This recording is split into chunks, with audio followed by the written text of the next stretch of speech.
Assalamualaikum warahmatullahi wabarakatuh.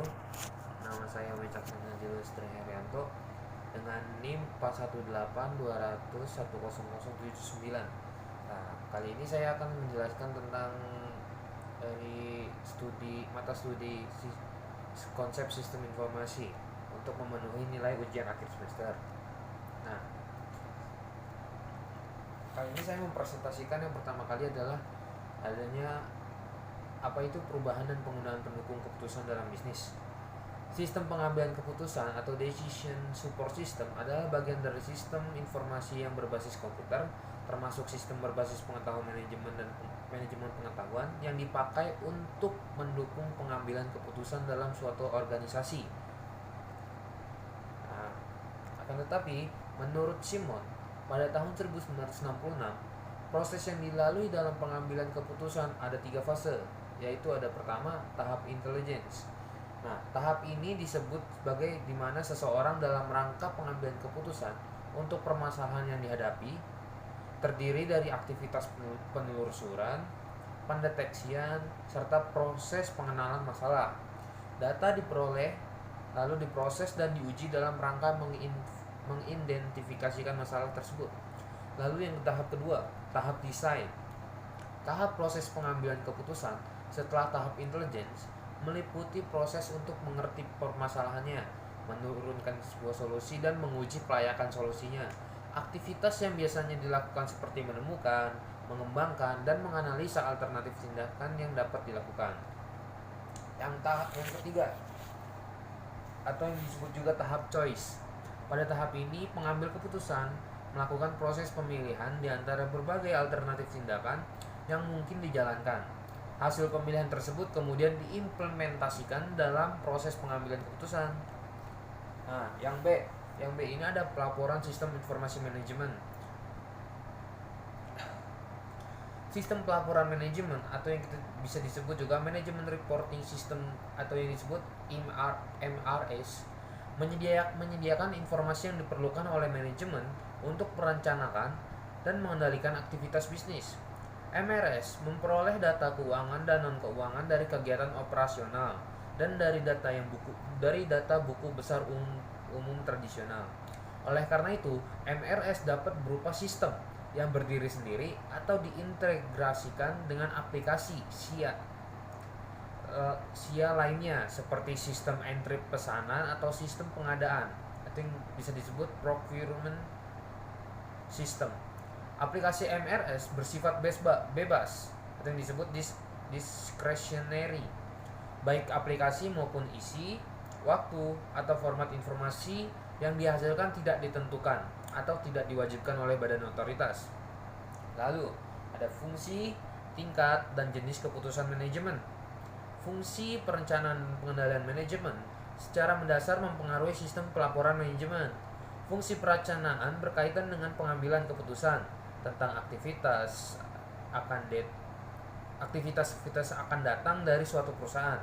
Perencanaan dapat dilakukan untuk jangka panjang ataupun jangka pendek.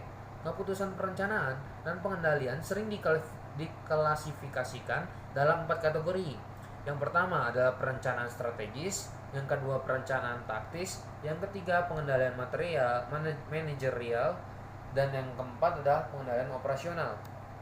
Lalu yang ketiga C atau yang kita sebut sistem informasi. Sistem informasi merupakan sistem yang menyediakan informasi untuk manajemen dalam mengambil keputusan dan juga untuk menjalankan operasional perusahaan. Sistem tersebut merupakan kombinasi dari orang-orang teknologi informasi dan prosedur yang terorganisasi. Nah, tujuan dari sistem informasi ini tersendiri adalah untuk menghasilkan informasi. Sistem informasi merupakan data yang diolah menjadi bentuk yang berguna bagi penggunanya. Data dapat diolah saja pun tidak cukup apabila dikatakan sebagai suatu informasi.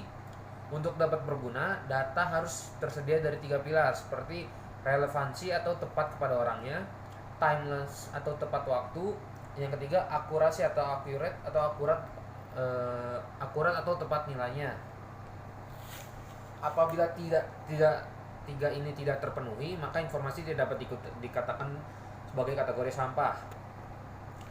Nah, fungsi sistem informasi tersendiri adalah meningkatkan aksesibilitas data secara efektif dan efisien kepada pengguna tanpa adanya perantara sistem informasi. Yang kedua, adanya menjamin ketersediaan kualitas dan keterampilan dalam memanfaatkan sistem informasi secara kritis. Yang ketiga, memperbaiki produktivitas aplikasi pengembangan dan pemeliharaan sistem. Yang keempat adalah menetapkan investasi yang hendak diarahkan pada sistem informasi. Yang kelima adalah mengantisipasi dan memahami akan konsekuensi ekonomi. Yang keenam ada mengidentifikasikan kebutuhan mengenai keterampilan pendukung sistem informasi. Yang ketujuh adalah mengembangkan proses perencanaan secara efektif. Yang kedua, model komponen sistem informasi dalam membantu menyelesaikan dan menemukan solusi masalah bisnis yang sederhana. Yang pertama adalah komponen input.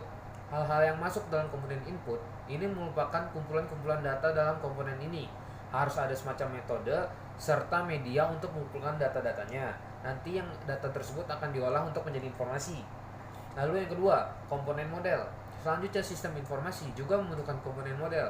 Komponen ini terdiri dari satu atau lebih kombinasi antara prosedur, logika, serta model matematika yang berfungsi untuk memanipulasi dan atau yang disebut mengolah data mengolah data. Setelah melalui komponen ini, data akan diolah dan menghasilkan keluaran informasi yang diinginkan. Yang ketiga adanya komponen output. Setelah komponen model atau data informasi keluar melalui komponen output, dalam komponen output, informasi yang keluar sudah sesuai apa yang dibutuhkan. Semua pemakai sistem bisa menggunakan data yang berkualitas tersebut. Keempat adanya komponen teknologi. Teknologi menjadi semacam toolbox dalam suatu sistem informasi. Teknologi ini digunakan untuk menerima input, menjalankan model, menyimpan sekaligus mengakses data, menghasilkan keluaran, hingga membantu pengendalian dari seluruh sistem. Yang kelima adalah komponen hardware. Komponen hardware atau perangkat keras berfungsi untuk menyimpan alat informasi. Hardware adalah tempat untuk menampung database dan memperlancar kerja sistem informasi. Terus yang keenam adanya komponen software. Komponen software atau perangkat lunak merupakan tempat yang berfungsi untuk mengolah, menghitung, sekaligus memanipulasi data. Software mengambil data dari hardware untuk menciptakan sebuah informasi yang berkualitas. Lalu ada B, deskripsikan dan berikan langkah SI. Sistem informasi dapat dibedakan menjadi dua, sistem informasi manual dan sistem informasi berbasis komputer atau yang kita sebut CBIS. CBIS atau selanjutnya disebut sebagai sistem informasi saja adalah jenis informasi yang menggunakan komputer. Nah, menurut para ahli seperti Alter pada tahun 1992, sistem informasi adalah kombinasi antara prosedur kerja, informasi, orang, dan teknologi informasi yang diorganisasikan untuk mencapai tujuan dalam sebuah organisasi. Lalu yang kedua adalah Hall pada tahun 2001. Sistem informasi adalah sebuah rangkaian prosedur formal di mana data dikelompokkan, diproses menjadi informasi dan didistribusikan kepada pemakainya. Lalu yang ketiga, menurut dari Bodnar dan Hopwood pada tahun 1993, sistem informasi adalah kumpulan perangkat keras dan perangkat lunak yang dirancang untuk mentransformasikan data dalam bentuk informasi yang berguna. Nah, lalu ada fase perencanaan sistem. Dalam fase perencanaan sistem adanya yang pertama adalah dibentuk suatu struktur kerja yang strategis, yang luas, dan pandangan sistem informasi yang baru dan jelas, yang akan memenuhi kebutuhan pemakainya. Dan yang keduanya ada proyek sistemnya dievaluasi dan dipisahkan berdasarkan prioritas. Proyek dengan prioritas tinggi akan dipilih untuk pengembangan. Lalu yang ketiga ada sumber daya baru yang direncanakan dan dana disediakan untuk mendukung pengembangan sistem tersebut. Lalu selama fase perencanaan sistem tersebut dipertimbangkan, yang pertama adalah faktor-faktor kelayakannya yang berkaitan dengan kemungkinan berhasilnya sistem informasi yang dikembangkan dan digunakan. Faktor-faktor strategis atau yang disebut strategic factor yang berkaitan dengan pendukung sistem informasi dari sasaran bisnis dipertimbangkan untuk setiap proyek yang diusulkan. Nilai-nilai dihasilkan dan dievaluasi untuk menentukan proyek sistem mana yang akan menerima prioritas yang tinggi. Lalu yang kedua ada fase analisis sistem. Di dalam fase ini dilakukan proses penilaian, identifikasi, dan evaluasi komponen dan hubungan timbal balik yang terkait dalam pengembangan sistem. Definisi masalah, tujuan, kebutuhan, prioritas dalam kendala-kendala sistem, ditambah identifikasi biaya, keuntungan dan estimasi jadwal untuk solusi yang berpotensi. Fase analisis sistem adalah fase profesional sistem melakukan kegiatan analisis sistem. Laporan yang dihasilkan menyediakan suatu landasan untuk membentuk suatu tim proyek dan memulai fase analisis sistem. Tim proyeksi sistem memperoleh pengertian yang lebih jelas tentang alasan untuk mengembangkan sistem yang baru. Ruang lingkup analisis sistem ditentukan pada fase ini. Profesional sistem mewawancarai calon pemakai dan bekerja dengan pemakai yang bersangkutan untuk mencari penyelesaian masalah dan menentukan kebutuhan pemakai. Nah, fase perancangan sistem secara umum atau konseptual. Nah, arti dari perancangan sistem. Yang pertama adalah tahap setelah analisis dari siklus hidup pengembangan sistem, pendefinisian dari kebutuhan fungsional, persiapan untuk rancang bangun implementasi, menggambarkan bagaimana suatu sistem dibentuk yang dapat berupa penggambaran, perencanaan, dan pembuatan sketsa atau pengaturan dari beberapa elemen yang terpisah ke dalam satu kesatuan yang utuh dan berfungsi. Nah, tujuan dari perancangan sistem ini adalah untuk memenuhi kebutuhan para pemakai sistem untuk memberikan gambaran yang jelas dan rancangan bangun yang lengkap kepada pemrograman komputer dan ahli-ahli teknik yang terlibat. Nah, sasaran dari perancangan sistem ini adalah sasarannya itu harus berguna, mudah dipahami, dan mudah digunakan. Harus dapat mendukung tujuan dari utama perusahaan. Lalu harus efisien dan efektif yang dapat mendukung pengolahan transaksi pelaporan manajemen dan mendukung keputusan yang akan dilakukan manajemen termasuk tugas-tugas lainnya yang tidak dapat dilakukan oleh komputer.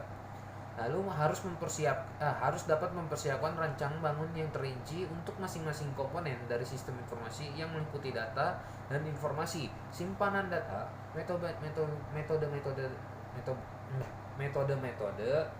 prosedur, orang-orang, perangkat keras, perangkat lunak, dan pengendalian intern.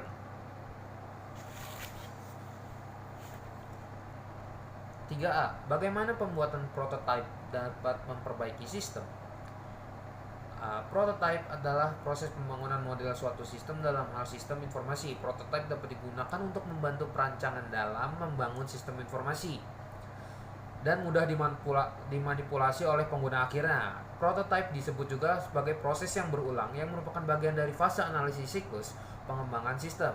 Dalam pembuatan prototipe, kita dapat menerapkan UCD atau User Centered Design yang cocok untuk user awam IT. Prototipe yang dihilangkan atau ditambahkan pada bagiannya sehingga sesuai dengan perencanaan dan analisis yang dilakukan oleh pengembangan sampai uji coba dilakukan secara simulasi seiring dengan proses pengembangan. Nah, ada 4 metodologi dalam prototyping yang paling utama. Yang pertama adalah ilustrasi, menghasilkan contoh laporan dan tampilan layar. Yang kedua adalah simulasi atau mensimulasikan beberapa alur kerja sistem tetapi tidak menggunakan data real. Yang ketiga ada fungsional, mensimulasikan beberapa alur sistem yang sebenarnya dan menggunakan data real. Yang keempat ada evolutionary atau menghasilkan model yang menjadi bagian dari operasional sistem tersebut. Nah, apa sih tujuan dari prototyping? Tujuan dari prototyping adalah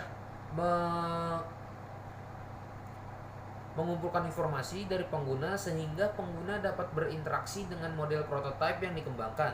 Sebab prototype yang menggambarkan versi awal dari sistem untuk kelanjutan sistem sesungguhnya yang lebih besar.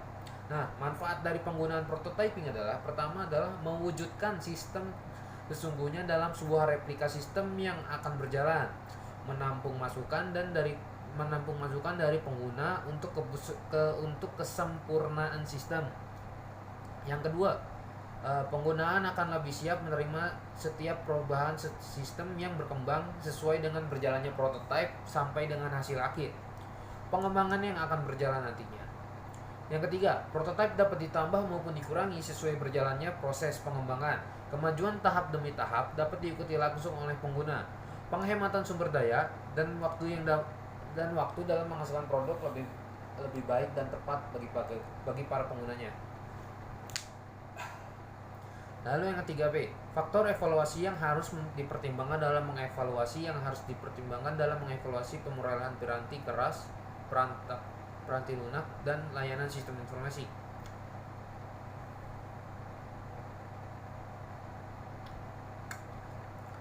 Yang pertama adalah software atau System Development Life Cycle atau yang kita sebut SDLC. Nah, SDLC ini adalah sebuah model perencanaan yang digunakan dalam manajemen proyek yang menggambarkan tahapan yang terlibat dalam proyek pengembangan sistem informasi, mulai dari konsep dan studi kelayakan awal hingga maintenance aplikasi yang telah selesai.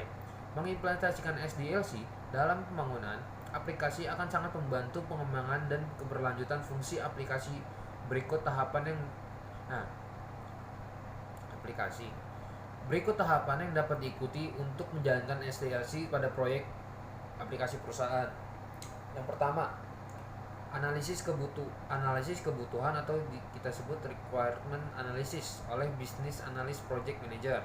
Yang kedua, grand design oleh business analyst dan desain secara mendetail oleh system and technical analysis. Yang ketiga, adanya coding oleh app developer atau programmer atau engineer. Yang keempat, adanya tes aplikasi dan pengecekan kualitas oleh pengguna. Yang kelima, adanya proses instalasi atau deploy. Keenam, ada memastikan aplikasi siap dipakai serta dilacak oleh bisnis analis atau developernya. Ketujuh, proses pemberian BAS atau berita acara serah terima dan training untuk transfer pengetahuan dari developer ke pengguna.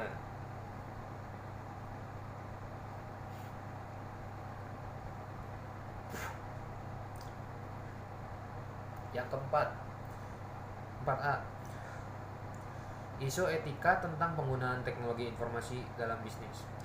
Etika atau etik bermakna sekumpulan asas atau nilai yang berkenaan dengan akhlak, tata cara, adat, sopan santun, mengenai benar salah tentang hak dan kewajiban yang dianut oleh suatu golongan atau masyarakat.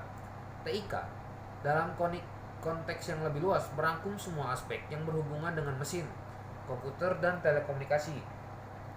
Dan teknik digunakan untuk menangkap atau mengumpulkan, menyimpan, memanipulasi, menghantarkan, dan menampilkan suatu bentuk informasi. Nah, sedangkan bisnis adalah suatu organisasi yang menjual barang atau jasa kepada konsumen atau bisnis lainnya untuk mendapatkan laba. Secara historis, kata bisnis dari kata bahasa Inggris business, dari kata yang dasarnya busy atau yang kita sebut yang bisa berarti sibuk dalam konteks individu, komunitas ataupun masyarakat. Dalam artian sibuk mengerjakan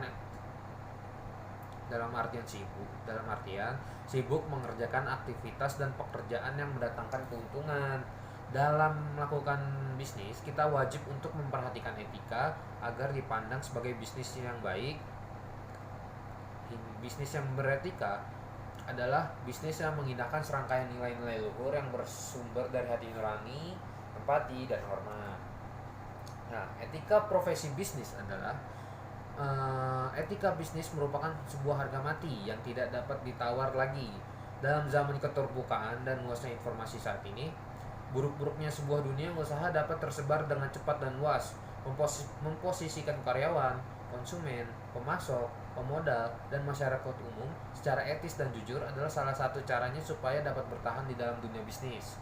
Lalu etika bisnis dalam perusahaan mempunyai peran penting, yaitu untuk membentuk suatu perusahaan yang kokoh dan memiliki daya saing yang kuat, serta mempunyai kemampuan untuk menciptakan nilai value yang tinggi.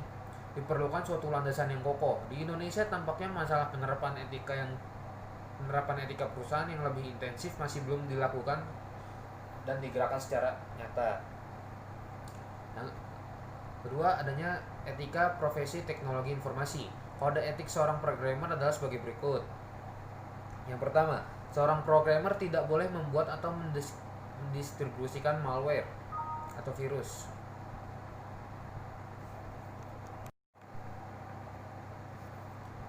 Yang kedua, seorang programmer tidak boleh menulis kode yang sulit diikuti dengan sengaja. Yang ketiga, seorang programmer tidak boleh menulis dokumentasi dengan sengaja untuk membingungkan atau tidak membuat akurat. Keempat, seorang programmer tidak boleh menggunakan ulang kode dengan hak cipta kecuali telah membeli atau telah meminta izin. Yang kelima, tidak boleh mencari keuntungan dan tambahan dari proyek yang didanai oleh pihak kedua tanpa izin. Yang keenam, tidak boleh mencuri software, khususnya development tools. 7. Tidak boleh menerima dana tambahan dari berbagai pihak eksternal dalam suatu proyek secara bersamaan kecuali mendapatkan izin. Yang ketujuh, tidak boleh menulis kode dengan sengaja menjatuhkan kode programmer lain untuk mengambil keuntungan dan menaikkan status. 4B. Jenis strategi manajemen dan keamanan aplikasi bisnis.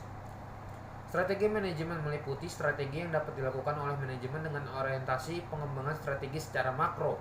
Contohnya, strategi pengembangan produk, strategi penetapan harga, strategi akuisisi, strategi pengembangan pasar, strategi mengenai keuangan. Resiko terhadap ancaman kebocoran data pada digital platform senantiasa dalam rentang yang sangat tinggi. Jika menggunakan matriks risiko, kebocoran terhadap data bisa dikategorikan ke dalam high to critical. Nilai ini akan didapatkan dari kombinasi dampak dari frekuensi, seberapa sering akan terjadi, dan seberapa besar dampak kejadian kebocoran datanya. Ruang lingkup kebocoran data dalam skala besar biasanya dilakukan karena terdapat adanya celah dari sistem yang dibuat oleh sebuah organisasi. Nah, celah itu disebabkan oleh berbagai macam faktor. Namun secara umum menjadi 3, seperti people, process, and technology. People, kebocoran data terjadi karena adanya human error atau kelalaian manusia. Nah, biasanya dari sisi pengembang atau pengguna. Pengguna kadang terlampau percaya kepada pengembang, padahal keamanan data merupakan tanggung jawab bersama, sehingga keterlibatan dari sisi pengguna pun masih diperlukan. Beberapa penerapan keamanan dasar yang dilakukan dari sistem pengguna antara lain dan adalah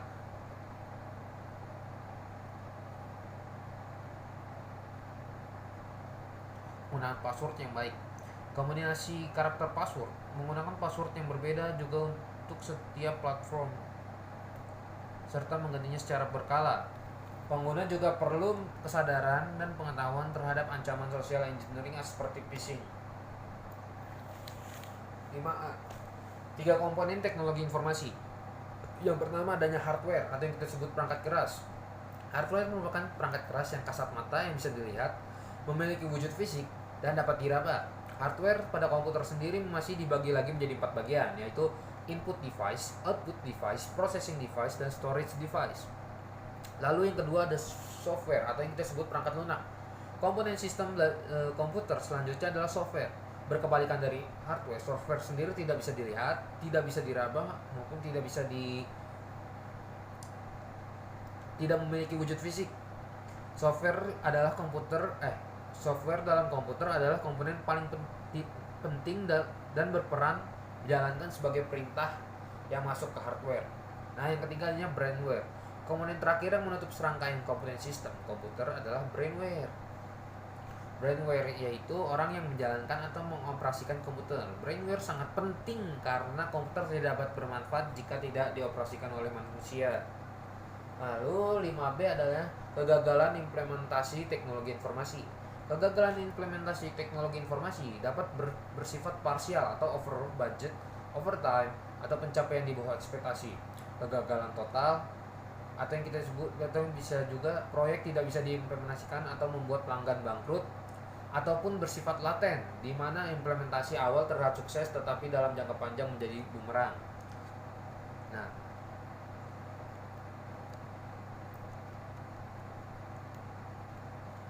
pertimbangan dalam memilih aplikasi, platform, teknologi informasi, serta kebijakan akses data dan metode pengembangan sistem oleh pihak manajemen perusahaan. Adanya kendala politik secara garis besar. Kendala politik ini berhubungan dengan beberapa aspek berikut. Pertama, pembelian dari impor hardware. Hal ini bersangkutan dengan akuisisi perangkat keras dan pembatasan impor. Yang kedua adanya pemrosesan data. Yang ketiga adanya komunikasi data, aliran data lintas batas atau yang disebut transborder data flows yang menyangkut mengenai data operasional, data personal, transfer dana elektronik, data teknikal, dan data saintifik.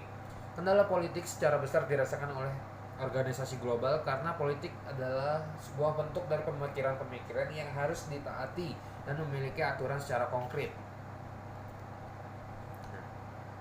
Tujuan utama dari aplikasi, jangan semata-mata karena di back end sama-sama terdiri dari kolom dan baris. Lantas semua aplikasi bisa disamakan. Aplikasi untuk absensi karyawan dan purchasing order pasti berbeda pengembangannya karena field yang digunakan memiliki subjek yang berbeda. Pastikan tujuan aplikasi ditentukan secara jelas dari awal untuk menentukan keperluan pengembangan aplikasi dan apa saja yang perlu disiapkan. Teknologi yang akan dipakai. Setelah menentukan tujuan pengembangan, kita perlu memutuskan teknologi apa yang akan dipakai bergantung pada aplikasi yang dikembangkan. Aplikasi ini dirancang untuk khusus mobile, khusus desktop, atau keduanya. Database teknologi juga harus dipastikan sesuai kebutuhan dan budgetnya. Apakah ingin menggunakan Oracle atau SQL Server? Sistem operasi bisa Windows atau Linux, dan penyimpanan data bisa on-premise atau menggunakan cloud service. Pastikan Anda menggunakan yang teknologinya lebih tepat guna dan dapat memaksimalkan fungsi aplikasi Anda. Cari tahu lebih banyak dan diskusikan hal ini dengan para developer. Lalu adanya research atau vendor. Pemilihan developer juga salah satu hal yang paling penting dalam pembangunan aplikasi. Yang terbaik untuk perusahaan lain belum tentu terbaik untuk perusahaan Anda. Pembangunan divisi internal juga harus disertai proposal pembuatan yang layak. Vendor eksternal maupun lebih hemat secara anggaran, namun jangan lupa dipertimbangkan apakah membangun aplikasi secara in-house justru jadi kurang efisien dan menyita waktu lebih banyak dari pekerjaan reguler tim IT kantor. Lalu selanjutnya adanya software atau System Development Life Cycle atau yang disebut SDLC. SDLC adalah sebuah model perencanaan yang digunakan dalam manajemen proyek yang menggambarkan tahapan yang terlibat dalam proyek pengembangan sistem informasi, mulai dari konsep dan sistem studi kelayakan awal hingga maintenance aplikasi yang telah selesai. Mengimplementasikan SDLC dalam pembangunan aplikasi akan sangat membantu pengembangan dan keberlanjutan fungsi aplikasi. Itu terakhir dari saya. Kurang lebihnya mohon maaf apabila omongan saya kurang jelas dan kata-kata yang susah dimengerti. Saya Bijaksana Julus, saya pamit undur diri. Wassalamualaikum warahmatullahi wabarakatuh.